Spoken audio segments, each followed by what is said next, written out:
What's up guys? I hope you are doing well. I am Veer. Welcome to Study Lord Family. तो कैसे हो दोस्तों? मैं आशा करता हूँ शानदार तरीके से आप लोग अपनी लाइफ को एंजॉय कर रहे हो, अपनी सेहत, फैमिली और पढ़ाई का ध्यान काफी अच्छे से रख रहे हो। कल थी हमारी कंट्री में 1 फरवरी जो कि बजट डे था। बजट प्रस्तुत किया गया हमारी कंट्री में निर्मला सीतारमण जी के द्वारा। ये जो बजट प्रस्तुत किया गया, ये बजट प्रस्तुत काफी क्रिटिकल सिचुएशन में प्रस्तुत किया गया। कोविड-19 के बाद में ये पहला बजट था जो हमारी कंट्री में प्रस्तुत किया गया। तो कहीं ना कहीं बहुत सारी एक्सपेक्टेशन थी जनता की कि क्या क्या बजट के अंदर रहने वाला है। तो क्या उन एक्सपेक्टेशन पर हमारी कंट्री की फाइनेंस मिनिस्टर खरी उतर पाई? तो इसके बारे में हम लोग यहां पर इस लेक्चर के अंदर एक ओवरव्यू देखेंगे। इसी के साथ में ये जो आप लोगों को कार्टून दिख रहा है, ये आज का द हिंदू न्यूज़पेपर का कार्टून है।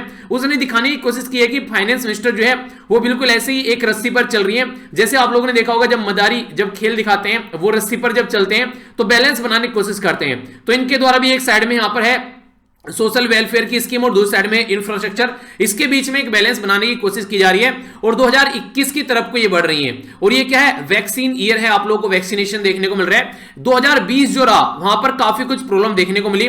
कोविड-19 इसी के साथ में बहुत सारी जो बीमारियां सामने निकल कर आई, सारे सेक्टर जो है यहां पर बर्बाद होते हुए नजर आए, चाहे आईटी से लेकर इंफ्रास्ट्रक्चर सेक्टर किसी भी तक भी आप लोग बात कर लीजिए। इसी के साथ में जो बुजुर्ग वगैरह के भी ऊपर काफी सारी प्रॉब्लम देखने को मिली। क्या क्या बच्चे, महिला, बुजुर्ग सबको यहां पर जो मजदूर हैं उनको कई सारी प्रॉब्लम यहां पर फेस करनी पड़ी। तो हर जगह कोई ना कोई दिक्कतें देखने को मिली। तो उस दिक्कतों से आगे बढ़ते हुए यहां पर कोविड-19 देखो पीछे पीछे चल रहा है, अभी कोविड-19 कोई ज्यादा पीछे छूटा नहीं है। तो इसके चलते जो वैक्सीन है आगे, तो क्या हम लोग अपनी कंट्री में बजट को किस तरीके से प्रस्तुत कर रहे हैं, तो ये इसका खाका दिखाने की कोशिश कर रहा है ये पूरा कार्टून। तो काफी इंटरेस्टिंग कार्टून है। इसी के साथ में अगर मैं आप लोगों से पूछूं, जैसे आप लोगों ने शायद कल ये वीडियो देखी होगी, अगर जिसने ये वीडियो देखी है तो वो बताइए कि आप लोगों को बजट कैसा लगा। इसमें पूरा एक एनालिसिस मैंने पूरे बजट का किया है। अब यहां पर आप लोगों के सामने क्वेश्चन है जो मैंने कम्युनिटी टैग में पोस्ट किया है, जिस किसी ने वो वीडियो देखी है। तो कम्युनिटी टैग में आप लोगों को बताना है जाकर, ये जब चैनल के ऊपर जाएंगे आप लोग होम पर क्लिक करेंगे, यहां पर कम्युनिटी आप लोगों को देखने को मिलेगा। तो इसमें मैंने पूछा है कि बजट आप लोगों को कैसा लगा, बहुत अच्छा लगा या फिर अच्छा लगा या इतना अच्छा नहीं था, बुरा था, बहुत बुरा था।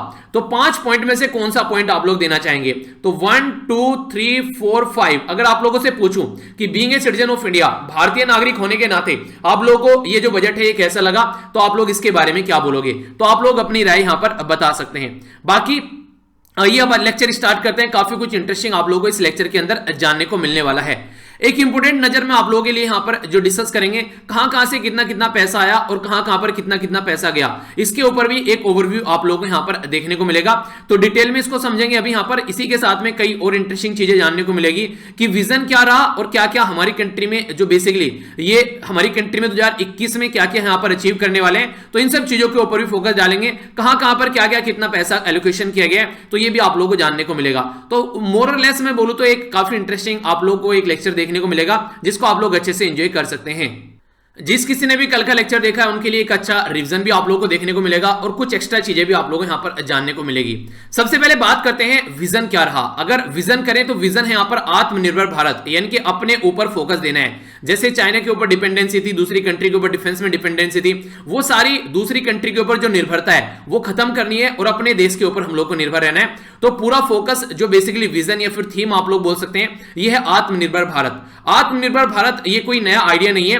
पुराने टाइम में भी हमारी कंट्री सेल्फ रिलायंट थी, यानी कि हम लोग अपने ऊपर डिपेंडेंट थे, किसी और के ऊपर डिपेंडेंट नहीं थे और हमारी कंट्री को सोने की चिड़िया बोला जाता था। तो ऐसा नहीं है कि कोई नया आइडिया है, हम फिर से अपने पुराने वाले आइडिया को अचीव करने की कोशिश कर रहे हैं जो एंशिएंट इंडिया में आप लोगों को देखने को मिला था। यानी कि जो प्राचीन भारत में हमारी कंट्री की जो पोजीशन थी उनको फिर हम लोग अचीव करने की कोशिश कर रहे हैं। और यही एक नारा है आत्मनिर्भर भारत का, जिसमें लगभग 130 करोड़ की जो जनता है उसके अंदर कॉन्फिडेंस बढ़ा जाएगा, कैपेबिलिटी बढ़ाई जाएगी, स्किल बढ़ाई जाएगी। तो संकल्प क्या क्या है यहां पर, क्या क्या बातें हैं? पहला संकल्प तो यहां पर डोनाल्ड ट्रंप वाला है, नेशन फर्स्ट, जैसे वो बोलते हैं ना अमेरिका फर्स्ट तो वही पैटर्न फॉलो कर रहा है पहला वाला। तो नेशन फर्स्ट की बात की जा रही है। दूसरे संकल्प में फार्मर की इनकम डबल करने की बात की जा रही है। आप लोगों को पता है हमारी कंट्री में 2022 तक जब हम अपनी कंट्री की आजादी की 75वीं सालगिरह सेलिब्रेट करेंगे, उस पर बोला गया किसान की इनकम डबल करने की बात की जा रही है। किसान प्रोटेस्ट कर रहे हैं वो एक अलग बात है, पर लेकिन सरकार जो है फोकस है पूरा की इनकम डबल किया जाए। तो देखते हैं कितना इनकम डबल यहां पर हो पाती है। स्ट्रॉन्ग इंफ्रास्ट्रक्चर यहां पर बात की जा रही है। एक अच्छी इंफ्रास्ट्रक्चर चाइना को सबसे ताकतवर कंट्री बनाती है। हमारी कंट्री में भी अगर हम लोग अच्छे से इंफ्रास्ट्रक्चर क्रिएट कर पा रहे हैं, एक ढांचा क्रिएट कर पा रहे हैं, तो सारी चीजें सही डायरेक्शन में बढ़ती नजर आएंगी। हेल्थ सिस्टम एक ऐसी चीज है जो इंसान को ह्यूमन कैपिटल बनाती है। तो ये जो ह्यूमन कैपिटल कन्वर्ट होता है जब हेल्थ और एजुकेशन मिलती है, तो हेल्थ अगर सही डायरेक्शन में जाए तो सही चीजें सही रहेंगी। और कोविड-19 ने कहीं ना कहीं जो जर्जर हालत थी हेल्थ सिस्टम की उसको सामने रखा। अब इसके ऊपर अच्छा खासा खर्चा यहां पर किया जाएगा। गुड गवर्नेंस काफी ज्यादा जरूरी है, करप्शन न रहे। कांग्रेस के टाइम पर आप लोगों ने देखा होगा ये गेट वो गेट, कोलगेट और पता नहीं कौन कौन से गेट, उन गेट में इतनी सारी जनता फंस गई, इतना सारा पैसा बर्बाद हो गया, कई सारे लोग पैसा लेकर भागे, कई सारी सिचुएशन आप लोगों को देखने को मिली। तो ये गुड गवर्नेंस अगर रहेगी तो ये मालवीय टाइप के लोग नहीं बन पाएंगे। इसके साथ में हमारी कंट्री की जो अर्थव्यवस्था है वो सही डायरेक्शन में चलेगी, बैंक जो है वो डूबते हुए नजर नहीं आएंगे। तो ये भी एक अच्छा तरीका आप लोग बोल सकते हैं। तो ये भी एक संकल्प है। यहां पर अपॉर्चुनिटी फॉर यूथ, लोगों के लिए जॉब मिलेगी। हालांकि कोविड-19 से पहले भी 45 साल में सबसे ज्यादा अनएम्प्लॉयमेंट हमारी कंट्री में देखने को मिल रहा था, पर कोविड-19 ने बिल्कुल बुरी हालत कर दी। तो ये यहां पर अभी फोकस है कि एक यूथ को अपॉर्चुनिटी मिलेगी। तो देखते हैं कितनी अपॉर्चुनिटी मिलती है। एजुकेशन फॉर ऑल, सबको एजुकेशन प्रोवाइड कराना है, ये तो मेरा फेवरेट है। सबको एजुकेशन मिले, ये सबसे अच्छी चीज होनी चाहिए यहां पर, ताकि एजुकेशन मिलने के बाद में इंसान अपनी लाइफ को एक सही डायरेक्शन दे सके। भले ही आप लोग बिल्कुल फ्री न करो, पर लेकिन इतनी अफोर्डेबल करो ताकि उसको खरीद सके लोग, ठीक है। तो एजुकेशन के ऊपर आप लोगों को फोकस देना चाहिए। Women empowerment one of the favourite section आप लोग बोल सकते हैं, क्योंकि जो महिला होती हैं वो एक तरीके से जैसे सोसाइटी में उनको सेकेंडरी सिटीजन माना जाता है, उससे हटकर उनको प्राइमरी पोजीशन पर लेकर आनी है। तो इस तरीके से यहां पर इसको लेकर चलना है, ठीक है। तो ये वाली चीजें यहां पर बोलने की कोशिश की जा रही है। और इंक्लूसिव डेवलपमेंट यानी कि सबका साथ सबका विकास, तो ये संकल्प है। यही संकल्प हम लोग को आत्मनिर्भर भारत बनाने में हेल्प करेंगे अकॉर्डिंग टू गवर्नमेंट। और इसी के साथ में एक इंपॉर्टेंट क्वेश्चन आप लोगों से बन सकता है, यह है अमृत महोत्सव। याद रखना 2022 में अमृत महोत्सव सेलिब्रेट किया जाएगा, तो सबको अमृत की घूंट पीने को मिलेगी, जिसके चलते हम लोग आजादी के 75वीं सालगिरह सेलिब्रेट कर रहे होंगे। तो ये भी एक इंटरेस्टिंग चीज है जो आप लोग याद रखना, जो कि काफी इंटरेस्टिंग लगी मुझे यहां पर। इसी के साथ में कई सारी और बातें आप लोगों को यहां पर पता होनी चाहिए, खासकर 2021 स्पेशल क्यों है, तो इसके बारे में नजर डाल लेते हैं। ये सारे पॉइंट मैं आप लोगों को बजट के बता रहा हूं, मेरे पास का कोई पॉइंट नहीं है कि मैंने अपने पास से बनाए, सारी बजट की बातें मैं आप लोगों को बता रहा हूं। बात की जा रही है कि 75 जो साल हमारी कंट्री के पूरे हो रहे हैं आजादी के, तो उसकी सेलिब्रेशन का एक थीम यहां पर आप लोगों को देखने को मिलेगा, काफी फोकस रहेगा। गोवा को 60 साल पूरे हो चुके हैं भाई साहब आजादी के, तो ये काफी अच्छा है। तो जो पुर्तगीज थे उनसे गोवा को आजाद किया गया, तो ये एक सही डायरेक्शन में हम लोग चीजों को लेकर चल पाएंगे। 50 साल यहां पर बांग्लादेश के आजाद हो गए हैं, पाकिस्तान से बांग्लादेश को आजाद किया गया था। पहले बांग्लादेश को क्या बोलते थे, बांग्लादेश को बोलते थे ईस्ट पाकिस्तान, तो ईस्ट पाकिस्तान से नाम चेंज कर पाकिस्तान से फिर इसको बांग्लादेश कर दिया गया, तो इसको बोलते थे वेस्ट पाकिस्तान। जब देश आजाद हुआ हमारी कंट्री जो थी वो बेसिकली 3 पार्ट में डिवाइड हुई, एक तो बोल बढ़ गया हमारी कंट्री, एक बन गया यहां पर वेस्ट पाकिस्तान और ये बन गया ईस्ट पाकिस्तान। तो 1971 में इंदिरा गांधी जी की हेल्प से यहां पर ये वाला जो पाकिस्तान था इसको अलग कर दिया गया और इसका नाम बांग्लादेश रख दिया। और सबसे पहले भूटान ने बोला बांग्लादेश हुआ है, फिर इंडिया ने बोला बांग्लादेश हुआ है, तो हम दूसरी कंट्री थी जिसने बोला बांग्लादेश हुआ है। पहले नंबर पर भूटान बाजी मारकर ले गया, तो ये काफी इंपॉर्टेंट है। यहां पर 2021 में ये सेलिब्रेशन देखने को मिला। इसी तरीके से हमारी कंट्री की जो 26 जनवरी की परेड में भी यहां पर बांग्लादेश की साइड से पार्टिसिपेशन किया गया। 8वां सेंसस जनगणना 8वें नंबर की हमारी कंट्री में आजादी के बाद आप लोगों को देखने को मिलेगी। ब्रिक कंट्री जो है यहां पर उसकी प्रेसिडेंसी इंडिया के पास में है अब की बार। चंद्रयान 3रा मिशन यहां पर आगे लेकर चलने की बात की जा रही है। और कुंभ के मेले में अगर नहाना चाहें आप लोग तो हरिद्वार जा सकते हैं। तो ये भी एक आप लोगों को यहां पर ओवरऑल जो बेसिकली चीजें देखने को मिलेगी। तो ये है यहां पर क्या क्या माइलस्टोन हिस्ट्री में रहे यहां पर और क्या क्या हम लोग चीजें लेकर चलने वाले हैं, तो उसके ऊपर फोकस दिया गया। कुछ और इंटरेस्टिंग और प्यारी बात है। सबसे इंटरेस्टिंग यहां पर ये रहा, कोविड-19 ने ऐसी कमर तोड़ी सब चीजों की कि अब की बार सारी चीजें डिजिटल हो गई। एजुकेशन से लेके बजट से लेके इकोनॉमिक सर्वे तक सारे डिजिटल फॉर्म में आप लोगों के सामने प्रस्तुत किए गए। तो पहले जो डिजिटल आते थे वो ब्रीफ केस में लेकर आते थे, उसके बाद में बही खाता स्टार्ट किया गया निर्मला सीतारमण के द्वारा, और अब की बार यहां पर ये टैबलेट में आ गया बजट, यानी कि डिजिटल बजट अब की बार हो गया। तो ये पहला डिजिटल बजट था, तो ये भी एक इंपॉर्टेंट है यहां पर जो कि आप लोग याद रखिएगा। इसी के साथ में कोविड-19 ने कंडीशन क्रिएट कर दी। नेक्स्ट अगर बात करें कि हाईलाइट जो बेसिकली है वो मैं आप लोगों को बताऊंगा, पर लेकिन 6 पिलर पर ये बजट टिका हुआ है। पहला हेल्थ और वेलबींग के बारे में बात कर रहे हैं, दूसरा फिजिकल एंड फाइनेंशियल जो कैपिटल और इंफ्रास्ट्रक्चर के बारे में बात कर रहे हैं, inclusive development for aspirational India की बात की जा रही है, री इन्वोग्रेटिंग ह्यूमन कैपिटल इनके पुनर्जीवन करना ह्यूमन कैपिटल में, उसके बारे में बात की जा रही है, इनोवेशन रिसर्च एंड डेवलपमेंट में किया जाएगा, और मैक्सिमम गवर्नमेंट और जो यहां पर मिनिमम गवर्नमेंट और मैक्सिमम गवर्नेंस, यानी कि कम लोग रहेंगे और काम ज्यादा करेंगे, ऐसा आप लोग बोल सकते हैं। तो ये 6 एरिया रहे, ये 6 पिलर रहे जिसके ऊपर पूरा बजट जो है वो डिस्कस किया गया।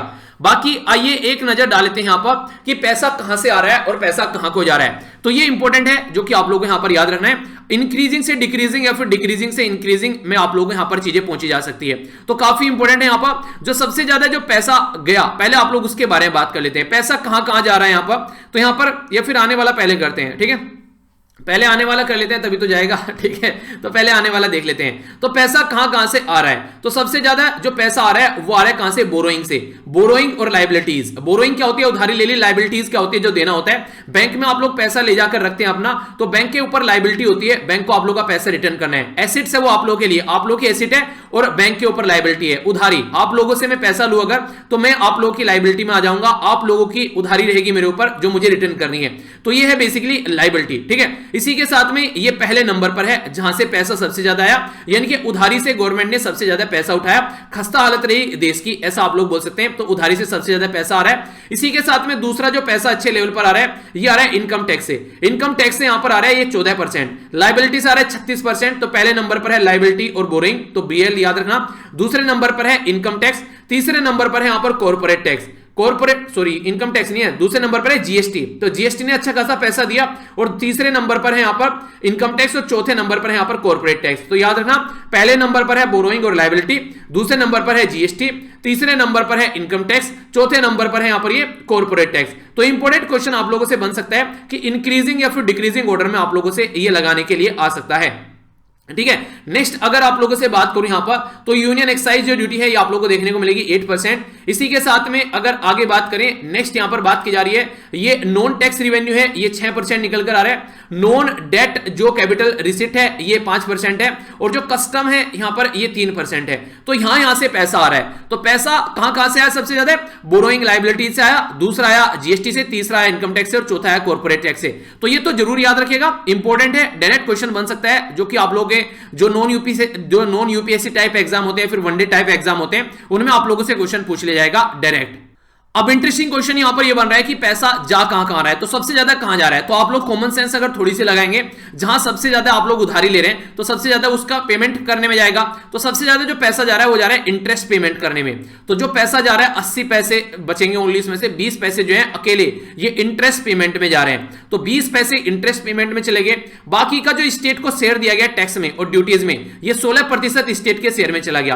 पहला सबसे ज्यादा इंटरेस्ट पेमेंट में, दूसरा है जो स्टेट का शेयर हो गया, तीसरा जो सबसे यहां पर जो पैसा जा रहा है यह है central sector scheme. Central sector scheme क्या होती है, जिसमें सेंटर सारा पैसा देता है, उसमें स्टेट का कोई भी शेयर नहीं होता है। सेंटर जो बेसिकली पैसा देता है उनमें ये नॉर्मली पैसा दिया जाता है। जो मैक्सिमम संविधान के अंदर 7वें शेड्यूल में जब आप लोग जाएंगे तो उसमें 3 लिस्ट है, एक को बोलते हैं सेंट्रल लिस्ट, दूसरे को स्टेट लिस्ट और तीसरे को कॉन्करेंट लिस्ट। तो यहां पर जो सेंट्रल लिस्ट के अंदर आता है नॉर्मली, उसके अंदर सेंट्रल स्कीम आप लोग को देखने को मिलेगी, उसमें 14% के करीब पैसा दिया जा रहा है। तो इंटरेस्ट पेमेंट में 20% है, जो स्टेट के जो शेयर हैं टैक्स और ड्यूटीज के अंदर 16% है, बाकी का जो सेक्टर स्कीम में 14% जाएगा। तो ये 3 सबसे बड़े एरिया आप लोगों को देखने को मिलेंगे। 2 चीजें बिल्कुल इक्वल है यहां पर, जो फाइनेंस कमीशन के द्वारा जो रिकमेंडेशन दी जाती है वो वाली, और इसी के साथ में जो अदर एक्सपेंडिचर है, ये दोनों आप लोगों को 10-10% पर देखने को मिलेंगे। 9% पर है central sponsored scheme. Central sponsored scheme वो स्कीम होती है जब सेंटर और स्टेट मिलकर काम करते हैं। मान लीजिए 60% दे दिया सेंटर ने और 40% दे दिया स्टेट ने, या 70% दे दिया सेंटर ने और 30% दे दिया स्टेट ने, या 90% दे दिया सेंटर ने, 10% दे दिया स्टेट ने। अलग अलग जैसे जैसे राज्य की कंडीशन है उसके बेस पर चीजें चेंज हो जाती हैं। तो यहां पर सेंटर और स्टेट दोनों मिलकर काम करते हैं, तो इसको सेंट्रल स्पॉन्सर्ड स्कीम बोलते हैं। 9% यहां पर दिया जाता है यहां पर सेंटर के द्वारा।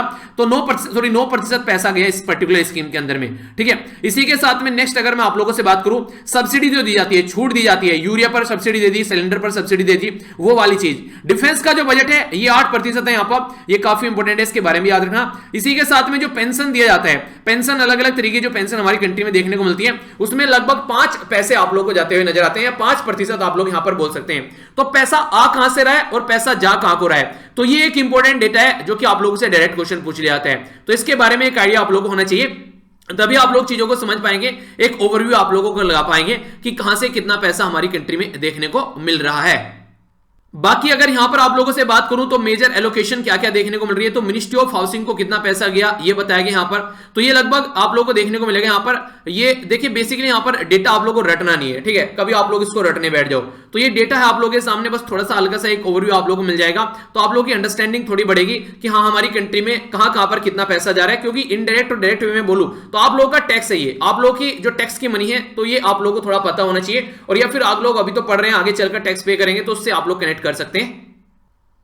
तो एक मोटा मोटा ओवरव्यू में आप लोगों को यहां पर दे देता हूं। तो ministry of housing and urban affair को जो दिया गया है ये 54,000 करोड़ के करीब दिया गया है। इसी के साथ में हेल्थ एंड फैमिली वेलफेयर को 73,000 करोड़ के करीब दिया गया है। मिनिस्ट्री ऑफ एजुकेशन को ये 93,000 करोड़ दिया गया है लगभग। मिनिस्ट्री ऑफ रेलवे को ह्यूज जंप दिया गया है, ये 1,10,000 करोड़ के करीब यहां पर इसको दिया गया है। मिनिस्ट्री ऑफ रोड ट्रांसपोर्ट जो कि हमारी कंट्री में काफी बड़ा रोल प्ले करती है, खासकर जो हाईवेज होते हैं, नेशनल हाईवेज होते हैं, उनको डेवलप करने में 1,18,000 करोड़ दिए गए हैं। Ministry of agriculture and farmer welfare के लिए 1,31,000 करोड़ यहां पर दिए गए हैं। जो मिनिस्ट्री ऑफ रूरल डेवलपमेंट है यहां पर 1,33,000 करोड़, तो गांव में जो किसान है फिर उस पर्टिकुलर एरिया को भी एक अच्छा खासा यहां पर शेयर दिया गया है। मिनिस्ट्री ऑफ होम अफेयर ये यहां पर 1,66,000 crore. Ministry of consumer affair जो पब्लिक डिस्ट्रीब्यूशन है, तो इसके अंदर यहां पर 2,56,000 करोड़ दिए गए हैं। मिनिस्ट्री ऑफ डिफेंस को सबसे ज्यादा पैसा दिए गए यहां पर, यह है 4,78,000 करोड़। तो ये टोटल एक ओवरव्यू है आप लोगों के सामने, जो कि यहां पर मेजर एलोकेशन कहां कहां पर कितना पैसा दिया गया है। तो हल्का सा माइंड में क्लैरिटी आप लोगों को होनी चाहिए।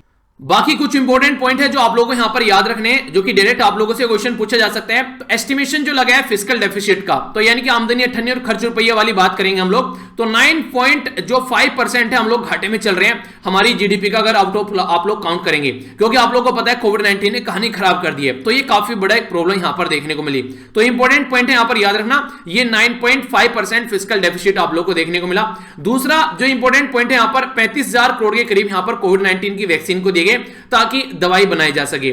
और हेल्थ में एक काफी अच्छा जंप देखने को मिला यहां पर, ये 137% का जंप हमारी कंट्री में जो हेल्थ के लिए जो बजट दिया गया ये आप लोगों को देखने को मिला। तो काफी इंपॉर्टेंट है यहां पर, ये जो आप लोग याद रखिएगा, जो कि आप लोगों से क्वेश्चन यहां पर पूछा जा सकता है। इंश्योरेंस जो है यहां पर, जो इंश्योरेंस होता है उसमें पहले 49% के करीब यहां पर जो एफडीआई फॉरेन डायरेक्ट इन्वेस्टमेंट था, पर लेकिन अब बढ़ाकर इसमें 49% कर दिया गया है। यानी कि आसानी से अब यहां पर और ज्यादा प्राइवेट का इन्वेस्टमेंट आएगा। रीजन इसका क्या है, आसानी से बोलने का रीजन ये, क्योंकि नॉर्मली जब यहां पर 49% होता है तो इसका मतलब ये कि पावर किसी और के हाथ में होती है। अब यहां पर जब 49 से ऊपर अगर जा रहा है तो आप लोग भी अगर कुछ खरीदेंगे यहां पर, तो आप लोगों के हाथ में भी पावर आ जाएगी। तो इस तरीके से आप लोग इसको अंडरस्टैंड कर सकते हैं। तो इंपॉर्टेंट है, एक हल्का सा आइडिया इसके बारे में रखिएगा आप लोग, जो कि यहां पर क्वेश्चन आप लोगों से बन सकता है।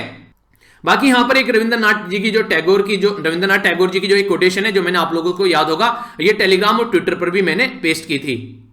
कई सारी कंपनी को सेल करने की बात की जा रही है, कुछ को प्राइवेटाइज करने की बात की जा रही है, कुछ को यहां पर डिसइन्वेस्टमेंट करने की बात की जा रही है।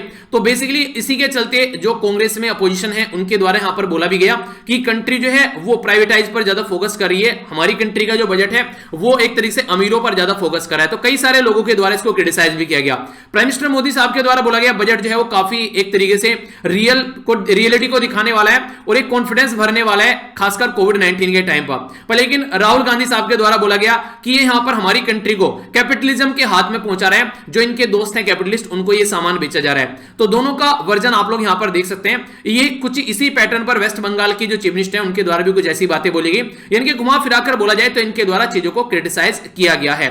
सेल करने की बात की जा रही है 2 पब्लिक सेक्टर बैंक को और इसी के साथ में इंश्योरेंस कंपनी को। इसका मतलब यह है कि यहां पर डिसइन्वेस्टमेंट आप लोगों को देखने को मिलेगा।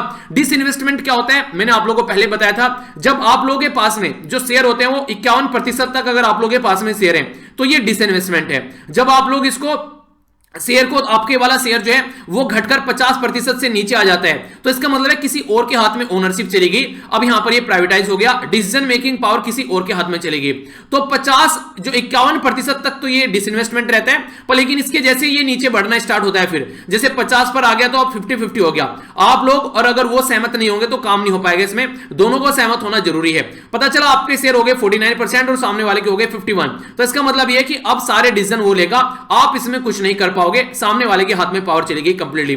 तो ये प्राइवेटाइज की कैटेगरी यहां पर हो गई और यहां तक आप लोग इसको डिसइन्वेस्टमेंट बोल सकते हैं, ठीक है। तो इसके बारे में याद रखना। हमारी कंट्री में बैड बैंक के बारे में बात की जा रही है। बैड बैंक क्या होता है? जब कोई भी पैसा जो है बैंक का अगर वो उसको लोन देता है और वो एनपीए बन जाता है, इसको बोलते हैं नॉन परफॉर्मिंग एसेट्स, यानी कि एक ऐसा पैसा जो कि ढंग से परफॉर्म नहीं कर रहा है। तो इसको आगे चलकर आप लोग बोलिएगा रिकवर करने के लिए कोई कंपनी आएगी, तो जो कंपनी इसको रिकवर करने के लिए आएगी उसी कंपनी का नाम दिया गया यहां पर बैड बैंक, यानी कि बैड पैसे से बनाया गया बैंक, इसको बैड बैंक की कैटेगरी में यहां पर रखा गया है। तो ये भी काफी इंपॉर्टेंट है, जिसको याद रखिएगा। कैपिटल एक्सपेंडिचर बढ़ाया गया 34%, तो 5.5 लाख करोड़ यहां पर इस पर्टिकुलर एरिया में खर्च किया जाएगा, जो कि एक अच्छा आप लोग यहां पर बात बोल सकते हैं। इसी के साथ में डिसइन्वेस्टमेंट को देखते हैं कितना अच्छा किया जाएगा और कैसे चीजों को अचीव कर पाते हैं, ये भी इंटरेस्टिंग है। बाकी ये इंपॉर्टेंट क्वेश्चन आप लोगों से बन सकता है एग्जाम में। 4.5% जो है जीडीपी, यानी कि ग्रोस डोमेस्टिक प्रोडक्ट का जो फिस्कल डेफिसिट है वो बोला गया कि 2025-26 तक आप लोगों को कवर करना है। और हमारी कंट्री में जो फाइनेंस कमीशन है उसके बारे में आप लोगों से बातें करूंगा कुछ, तो ये भी इसी बात पर फोकस देकर चल रहा है कि इंडिया का जो फिस्कल डेफिसिट है वो भी आप लोगों को जल्दी कवर करना है। क्योंकि अगर आप लोग पता चला घर से पैसे आ रहे हैं 5,000 रुपए, ठीक है, आप लोग हर महीने 6,000 रुपए खर्च कर रहे हैं, 1,000 आप लोग उधारी लेते जा रहे हैं, तो लास्ट के एंड तक 12,000 रुपए आप लोगों के सर पर कर्जा हो जाएगा। तो कैसे आप लोग उसको उतारोगे? ओनली 6,000 रुपए में से 5,000 रुपए ओनली आप लोग घर से मिल रहे हैं। तो ये जरूरी है कि आप लोगों को ये कर्जा थोड़ा सा टैकल करना पड़ेगा, ठीक है। इनकम टैक्स की स्लैब में कोई भी चेंज नहीं किया गया, मैंने टेलीग्राम पर इसको पोस्ट भी कर दिया था, वो ऐसी की ऐसी है जैसी पुरानी स्लैब थी। हाँ, थोड़ा सा जो छूट दी गई है वो हमारी कंट्री में जो बुजुर्ग लोग हैं उनको थोड़ा छूट दी गई है, तो इसके बारे में आप लोग थोड़ा याद रखिएगा। बुजुर्ग कम्युनिटी को छोड़ दी गई है, तो इनकम टैक्स की स्लैब में कोई चेंज नहीं किया गया। जो चेंज किया गया यहाँ पर 75 जो एज से ऊपर के जो बुजुर्ग है हमारी कंट्री में, और ओनली पेंशन आती है और इंटरेस्ट इनकम है उनके पास, तो इंटरेस्ट इनकम पर उनको नीड नहीं है कि रिटर्न फाइल करना, तो उनको यहां पर ये छूट दी गई है, जो कि काफी अच्छा है। गवर्नमेंट ये बोलती है कि जो ईयर का जो टैक्स कलेक्शन है वो काफी कम देखने को मिला। आप लोगों को पता है कोविड-19 की वजह से लोगों के पास में जॉब चली गई, कॉर्पोरेट इंडस्ट्री सारी ठप पड़ गई, तो नॉर्मल सी बात है कि टैक्स का कलेक्शन कम होना ही था। पर लेकिन जीएसटी का कलेक्शन अगर आप लोग देखिए लास्ट 2-3 महीने में ये 1 लाख करोड़ यहां पर क्रॉस कर गया है। तो इसके चलते जो मैंने अभी आप लोगों को बताया जीएसटी से काफी अच्छा पैसा यहां पर रिटर्न आप लोगों को देखने को मिल रहा है। तो जो सबसे ज्यादा पैसा यहां पर जो निकल कर आ रहा है बोरोइंग के बाद में, ये जीएसटी से ही आ रहा है। तो ये एक इंपॉर्टेंट पॉइंट है जो कि आप लोगों के माइंड में क्लियर आप लोगों को रखना है, क्वेश्चन बन जाए तो कंफ्यूजन नहीं होना चाहिए। इंटरेस्टिंग क्वेश्चन आप लोगों को यहां से बन सकता है, इसको थोड़ा सा ध्यान से सुनिएगा। बात की जा रही है फाइनेंस कमीशन के बारे में। हमारी कंट्री में अगर आप लोग संविधान में जाएंगे तो फाइनेंस कमीशन के बारे में संविधान में मेंशन है। आर्टिकल कौन सा है? आर्टिकल है 280।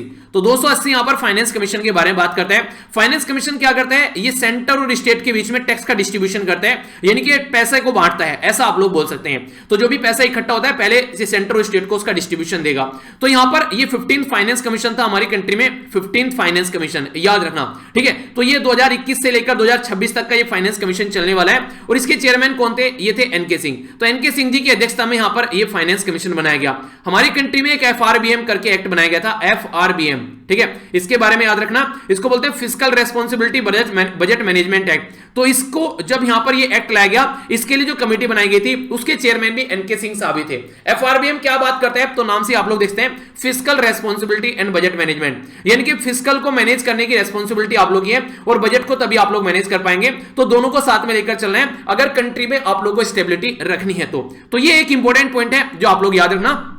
तो स्टेट का जो शेयर है यहां पर टैक्स के बारे में अगर बात करें तो आप लोगों को पता होगा, ये आप लोगों को पहले भी पढ़ा चुका हूं अगर आप लोग डेली रेगुलर वीडियो सुन रहे हैं। तो 15 फाइनेंस कमीशन के द्वारा जो काम किया जा रहा है वो 15 फाइनेंस के द्वारा रिकमेंड नहीं किया गया था, वो 14 फाइनेंस कमीशन के द्वारा रिकमेंड किया गया था। जब हमारी कंट्री में जो 14 यानी कि 14वां जो यहां पर फाइनेंस कमीशन था, इसके द्वारा बोला गया था कि 42% शेयर आप लोगों को यहां पर स्टेट से जो सेंटर को यहां पर सेंटर से यहां पर स्टेट को देना पड़ेगा। तो जो टैक्स में, तो ये यहां पर रिकमेंडेशन एक्सेप्ट कर ली गई थी। तो तब से लेकर 42% शेयर जो है ये स्टेट के पास में जाता है। पर लेकिन अब की बार और लास्ट टाइम आप लोगों ने देखा जब से हमारी कंट्री में जो जम्मू एंड कश्मीर नई यूनियन टेरिटरी क्रिएट की गई है, तो टोटल मिलाकर 29 में से एक स्टेट घट गया तो 28 स्टेट हो गया। और हमारी कंट्री में आज के डेट में टोटल मिलाकर 8 यूनियन टेरिटरी है। तो अब यूनियन टेरिटरी को ज्यादा पैसा जा रहा है, तो 42 को घटाकर 41 कर दिया है और बाकी का लगभग 1% जो है ये उससे कुछ ज्यादा है, ये जम्मू एंड कश्मीर के लिए दिया जा रहा है यहां पर, ये ताकि उसको ढंग से डेवलप किया जा सके। लद्दाख वाले रीजन में आप लोगों ने देखा यहां पर अभी यहां पर यूनिवर्सिटी वगैरह भी स्टेब्लिश करने की बात की जा रही है, तो ये भी आप लोग याद रखिएगा। तो कमीशन के द्वारा सीधा सीधा यही बोला गया कि इस तरीके से चीजें सही रहेंगी। बाकी उधारी ले सकते हैं स्टेट यहां पर, ये यहां पर अपना जो स्टेट का जो ग्रोस डोमेस्टिक स्टेट जो ग्रोस स्टेट डोमेस्टिक प्रोडक्ट है जिसको जीएसडीपी आप लोग बोलते हैं। तो 2021-22 के लिए बोला गया कि लगभग 4% आप लोग बोरिंग ले सकते हैं, और अगर कोई अनफॉर्चुनेट कंडीशन बन जाए तो 0.5% भी आप लोग यहां पर इसको बढ़ा सकते हैं अगर कोई और ज्यादा दिक्कत देखने को मिले। तो ये भी एक अच्छा पॉइंट आप लोग बोल सकते हैं। बाकी अगर बात करें जो यहां पर स्टेट का, जो यहां पर ये ग्रोस स्टेट डोमेस्टिक जो प्रोडक्ट है, इसका जो फिस्कल डेफिसिट है, ये बोला गया कि 2023-24 तक घटाकर आप लोगों को 3% पर लाना है, ठीक है, और फिर इसको मेंटेन रखना है 2025-26 तक का। तो ये इंटरेस्टिंग क्वेश्चन आप लोगों के लिए बन जाएगा अगर आप लोग एग्जाम में किसी राज्य में भी किसी एग्जाम की तैयारी कर रहे हैं। पावर सेक्टर में रिफॉर्म की बात की जा रही है 2024 तक का, तो ये एक इंपॉर्टेंट पॉइंट है जो आप लोग यहां पर याद रखेगा। ये भी रिकमेंडेशन यहां पर किसके द्वारा दी गई थी, ये फाइनेंस कमीशन के द्वारा रिकमेंडेशन दी गई थी। और मैंने अभी आप लोगों को बताया यहां पर फिस्कल रेस्पॉन्सिबिलिटी और बजट मैनेजमेंट एक्ट, तो ये काफी इंपॉर्टेंट है, फिस्कल रेस्पॉन्सिबिलिटी और बजट मैनेजमेंट एक्ट। तो ये भी यहां पर ये इन्हीं सब चीजों के बारे में बात करता है कि आप लोगों को पैसा जो है वो फालतू में बर्बाद नहीं कर रहे हैं, जहां जहां पर सही रिक्वायरमेंट है वहां पर आप लोग पैसा खर्च कीजिए। तो ये सारी बातें एनके सिंह साहब के द्वारा बोली गई जो कि इस कमीशन के चेयरमैन थे। एक बड़ी ही प्यारी बात बोली गई, ये इंपॉर्टेंट क्वेश्चन आप लोगों के लिए यहां पर बन जाएगा, इसको थोड़ा ध्यान से सुनिएगा। यहां पर बोला गया कि अगर बात करें हमारी कंट्री में जो सिक्योरिटी के पॉइंट ऑफ व्यू से, तो यहां पर separate non lapsable fund modernisation of defence और इंटरनल सिक्योरिटी के लिए यहां पर दिया जाएगा। ये बेसिकली हमारी कंट्री में ये जो फंड दिया जा रहा है इसको बोला जा रहा है non lapsable fund. Non lapsable fund क्या होता है, मान लीजिए आज की डेट में आप लोगों को कोई 5 लाख रुपए देता है और 5 लाख रुपए आप लोग खर्च करने हैं, पर लेकिन अगले साल आप लोगों को फिर से 5 लाख मिलने वाले हैं, तो पर लेकिन आप लोगों ने क्या किया, ये 5 लाख में से आप लोगों ने 2 लाख खर्च किए, तो 3 लाख पहले बच गए, 5 लाख फिर आप लोगों को मिल गए, तो इसका मतलब है 8 लाख हो गए। इसका मतलब ये जो 3 लाख बचे थे वो लैप्स नहीं हुए, वो भी इसमें ऐड हो गए। आगे फिर 5 लाख मिलेंगे, मतलब आप लोगों ने 1 लाख खर्च किया, तो 7 ही हो गए, 5 हो गए, तो 12 लाख हो गए। पर लेकिन जो लैप्सेबल फंड होता है वो ऐसा होता है, 5 लाख रुपए आप लोगों को दे दिए, आप लोगों ने 2 लाख खर्च किए, 3 लाख बच गए, तो 3 लाख खत्म, अब फिर आगे 5 लाख आप लोगों को मिलेंगे। ये 3 लाख खत्म हो गए तो फिर से आपके हाथ में 5 लाख ही आएंगे। तो ऐसा आप लोग बोल सकते हैं। अगर आप लोग बात करें जो 24 आवर होते हैं ना, ये कैसे होते हैं, ये लैप्सेबल फंड होता है। डेली आप लोगों को 24 घंटे मिलते हैं। पुराने जो दिन आप लोगों ने ढंग से यूटिलाइज नहीं किया, ऐसे नहीं होता कि आप लोगों को उसमें से और टाइम मिल जाएगा, तो ये खत्म होता रहता है। हर दिन आप लोगों को 24 घंटे मिलते हैं जो आप लोगों को यूटिलाइज करने हैं, और ये लैप्सेबल होते हैं, यानी कि अगर यूटिलाइज किया तो सही है, वरना कहानी खत्म, ऐसा आप लोग बोल सकते हैं। तो ये इंपॉर्टेंट है, याद रखना। एक और काफी इंपॉर्टेंट जो रिकमेंडेशन यहां पर है, ये 15th फाइनेंस कमीशन की, वो ये है, इसमें बोला जा रहा है कि जो वो राज्य है जिन्होंने काफी अच्छा काम किया है डेमोग्राफिक परफॉर्मेंस में, यानी कि अपनी जो पॉपुलेशन है उसको कंट्रोल कर लिया, जैसे सदर्न राज्य हैं, खासकर बात करूं केरला, तमिलनाडु वाले, आंध्र प्रदेश, इन्होंने अपनी पॉपुलेशन को कंट्रोल कर लिया। पर लेकिन अगर नॉर्थ इंडिया के राज्य के बारे में बात करें, बिहार और उत्तर प्रदेश, उन्होंने तो अपनी पॉपुलेशन को कंट्रोल नहीं किया। तो अगर इनमें आप लोग डिफरेंस देखेगा तो यहां पर इसके लिए 12%, लगभग 12.5% यहां पर ये रिकमेंडेशन दी गई है, क्योंकि उनको फायदा मिलना चाहिए जिन्होंने इसके ऊपर काम किया है। पता चला बिना काम करने वालों को फायदा हो रहा है तो वो सही नहीं है। पर लेकिन फाइनेंस कमीशन फिर ये भी बोलता है, देखिए यार ये सही बात है कि हाँ चलो उनको फायदा पहुंचा रहे हैं, पर इसी के साथ में लेकर भी सबको साथ में चलना, ऐसा तो है नहीं है कि भाई साहब जहां पर पॉपुलेशन ज्यादा होगी उनको साथ में लेकर नहीं चलेंगे, पीछे छोड़ दोगे। तो बिल्कुल ऐसे परिवार में अगर मान लीजिए 3 लड़के हैं किसी एक पर्टिकुलर इंसान के, 3 लड़के में से एक लड़का कमाता है, 2 लड़के नहीं कमाते हैं, ठीक है, तो इसका मतलब ये नहीं कि इनको घर से निकालकर फेंक दो, इनको हम लोग कुछ नहीं हेल्प करेंगे, नहीं, जब तक ये कमाने लायक नहीं हो जाए तब तक इनको सपोर्ट आप लोगों को करना है ताकि अपने पैरों पर खड़ा हो जाए। वरना अगर ये अपने पैरों पर खड़ा नहीं हो पाए तो ये समझिएगा कि एक तरीके से आप लोगों को एक और आप लोगों के ऊपर यहां पर एक पर्टिकुलर बंदा जो अकेला कमाने वाला है उसके ऊपर बर्डन बन जाएगा। तो इसके चलते अगर कमाने वाले कई सारे घर में रहते हैं तो उतने ही हाथ बढ़ जाते हैं और फिर वो प्रॉब्लम जो है वो ज्यादा नहीं रहती है। तो इस तरीके से आप लोग अंडरस्टैंड कर सकते हैं। तो लेकर सबको साथ में चलना है। तो आंध्र प्रदेश और केरला को बोला जा रहा है सबसे ज्यादा फायदा यहां पर इससे होने वाला है। तो ये कुछ वो बातें हैं जो फाइनेंस कमीशन के बारे में है। फाइनेंस कमीशन का अपॉइंटमेंट कौन करता है, चलिए ये क्वेश्चन आप लोग बताना है, ठीक है। और 14th फाइनेंस कमीशन के चेयरमैन कौन थे ये भी बताइए, ठीक है। कई बार डिस्कस कर चुका हूं, अब तो रिवीजन भी आप लोग का हो जाएगा। तो काफी इंटरेस्टिंग थी ये न्यूज यहां पर, जो मुझे पर्सनली काफी इंपॉर्टेंट लगी, जो कि आप लोगों को पता होना चाहिए। एक और इंपॉर्टेंट क्वेश्चन आप लोगों के लिए बन सकता है यहां पर, जो एक्सपेक्टेशन लगाई जा रही है कि डिसइन्वेस्टमेंट जो किया जाएगा, इनके प्राइवेटाइज जो किया जाएगा, उसमें से 1.75 लाख करोड़ पैसा आने वाला है। तो यहां पर ये पहले जो टारगेट था 2.1 लाख करोड़ था, जिसमें से ओनली ये 3% हम लोग अचीव कर पाए, 17-18 हजार करोड़ बेच पाए। अब की बार यहां पर अच्छा खासा पैसा मिल सकता है, क्योंकि IPO आने वाला है, इनिशियल पब्लिक ऑफरिंग, LIC, जो LIC वाली जो कंपनी है उसका IPO अगर निकल के आता है तो वो अकेला ही इतना पैसा यहां से निकाल कर ला देगा। तो वो काफी अच्छे से यहां पर पैसा इकट्ठा गवर्नमेंट कर सकती है। अब की बार कोविड-19 से कंडीशन थोड़ी सुधर रही है, तो यहां पर एक अच्छा खासा आप लोगों को अब की बार डिसइन्वेस्टमेंट देखने को मिलेगा। तो ये एक इंपॉर्टेंट आप लोगों से पॉइंट यहां पर डायरेक्ट पूछा जा सकता है। कुछ और इंटरेस्टिंग चीजें यहाँ पर एससी एसटी के लिए और खासकर वुमेन के लिए भी यहाँ पर आप लोगों को चीजें देखने को मिलेगी। खासकर पोस्ट मैट्रिक स्कॉलरशिप की बात की जा रही है। एकलव्य जो स्कूल मॉडल है, जो रेजिडेंशियल है, यानी कि हॉस्टल भी वहीं पर देखने को मिलता है, तो इसके लिए यहाँ पर अच्छा खासा एक सपोर्ट प्रोवाइड कराई जा रही है। और इसी के साथ में यहाँ पर जो बात की जा रही है, यहाँ पर जो स्टैंड अप इंडिया जो बेसिकली उसके में जो रिड्यूस किया गया 15% का, इसमें थोड़ा पैसा यहाँ पर रिड्यूस किया गया है।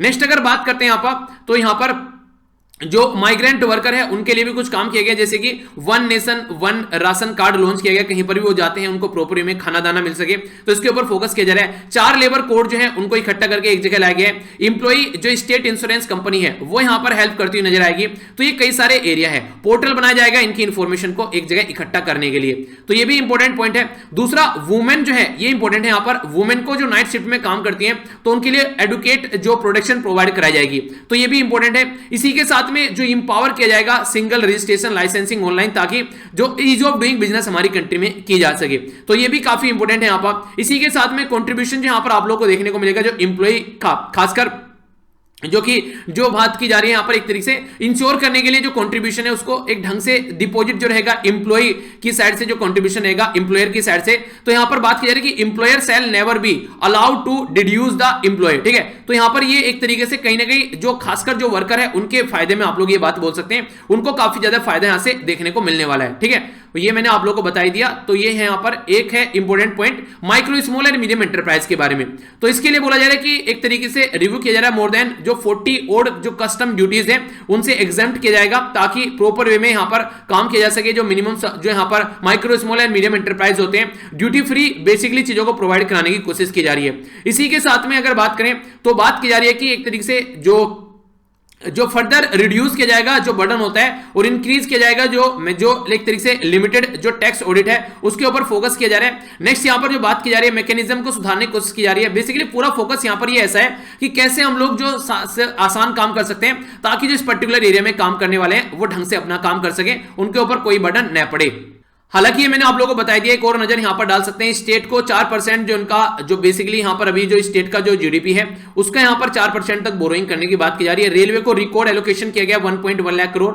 एक इंपॉर्टेंट जो यहां पर पॉइंट है, अगर आप लोग प्रोविडेंट फंड में आप लोगों का इन्वेस्टमेंट है तो इस पर बोला जा रहा है कि अगर 2.5 लाख पर ईयर से ज्यादा है, अगर आप लोग यहां पर पैसा दे रहे हैं इसके अंदर, तो फिर उसके ऊपर टैक्स आप लोगों को देखने को मिलेगा। ठीक है, वो एक तरीका इन्वेस्टमेंट की कैटेगरी में आप लोगों को यहां पर आ जाएगा, उसके ऊपर डिडक्शन आप लोगों को नहीं मिलेगा। तो ये यहां पर अब की बार इसके अंदर चेंज किया जा रहा है, तो ये कैपिटल गेन टैक्स की कैटेगरी में आ जाएगा, ऐसा आप लोग यहां पर बोल सकते हैं।